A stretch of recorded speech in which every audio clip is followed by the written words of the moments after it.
Throwing patterns are what separate humans from everything else on the planet. You have a thumb, it's so that you can hold on to levers, sticks, or tools, and your shoulder moves just like this for a reason. It's so that you can throw things. We talk on this channel a lot about mill and reverse mill, inside throwing pattern and outside throwing pattern.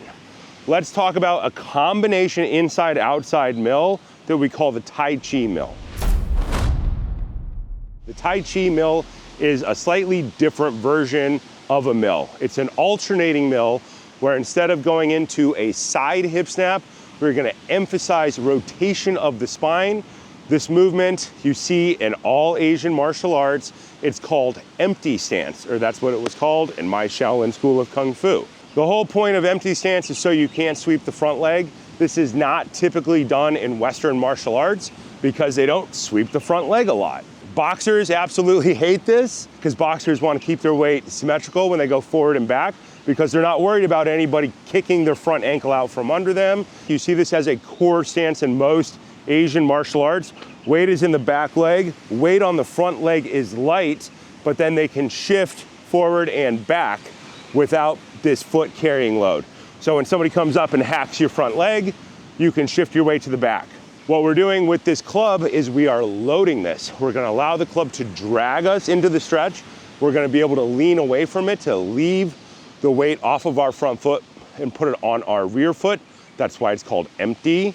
We are emptying the front leg, and then we're gonna alternate to the other side. This movement tends to fall in what we call phase 3 training.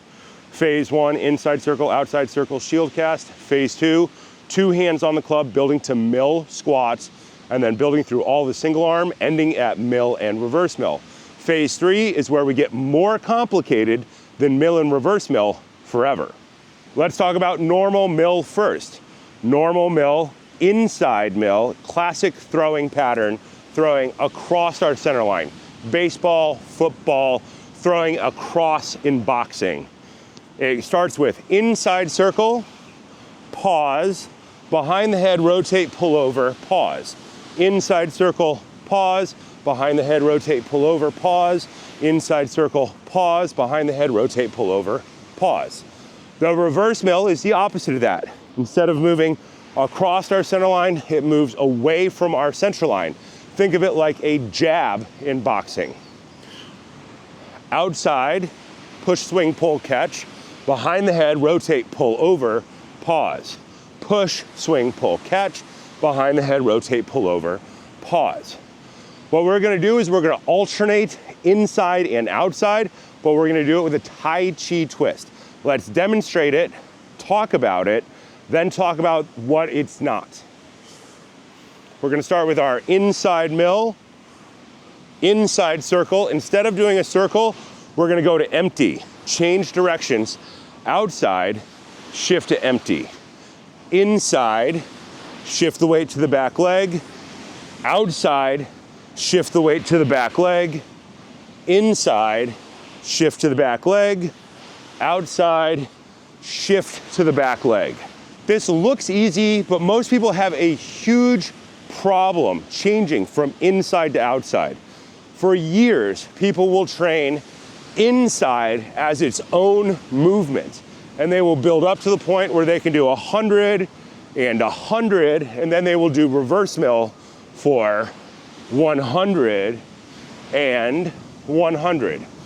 Basic goal for absolutely everybody, doesn't matter your age, does not matter your sport, is 100 mills inside, left and right, 100 mills outside, left and right, 400 reps total. For guys, that should take less than 16 minutes. It should take about 7 minutes and 20 seconds for the inside, 7 minutes and 20 seconds for the outside. But we say 16 minutes for a little fudge space on hand changing with a 15. When we go up 5 pounds, we add 2 minutes. So if you do it with 20, we consider that about 18 minutes. 25, we'd be looking at probably at least 20 minutes. We practice it that way because in the beginning, people have a horrible time changing from inside to outside. Even most athletes have a problem with this because most athletes have a good side. Baseball players always throw with one hand. If you ask them to suddenly take a left-hand throw, they tend not to do great, right? It tends to be really, really wonky. But training all directions is good for your brain. It is longevity training, and it is brain training. It is grip training, elbow training, shoulder training. Every rep is core. The heavier weight, the harder your core fires, and the more you push off of the ground to stabilize the body. This alternating Tai Chi Mill is what I consider a warm-up. If you are super injured, like me, and you've had 3 major knee surgeries, and you've had so many spinal injuries, and you've been unable to walk at least 3 times in your life, this exercise is important. By swinging the club across the bottom, we are loading the bottom of our core, our pelvic floor. Notice our feet are not moving, but our ankle, our knee, and our hip is moving. This is a normal human range of movement, and if you can't do this, you should practice. We're going from one side, going across the top, and then we're loading. Load that back leg, swing across the bottom, across the top. Load, power, load, power. Of course, we would do both sides equally. When you start doing this exercise, I usually use this as a warm-up. You'll find usually one side sucks. I like to do a minute on each side of this until the systems come on. Think of it like flipping switches in your brain, breaker boxes, to turn on each system at a time. When you get really, really stupidly injured, you lose movement patterns. If you lose a knee, everything else in your body alters how it moves to compensate. In order to continue to be pain-free after injury, you have to turn that movement back on. I need a full knee replacement. I use this exercise to help me avoid a full knee replacement. Every day, I'm making sure that the knee works. Then the joints above and below it work, the ankle and the hip. That if your spine doesn't work and rotate well under load, you probably have pain. If you have back pain, 70% of the population has back pain, you should be doing this exercise.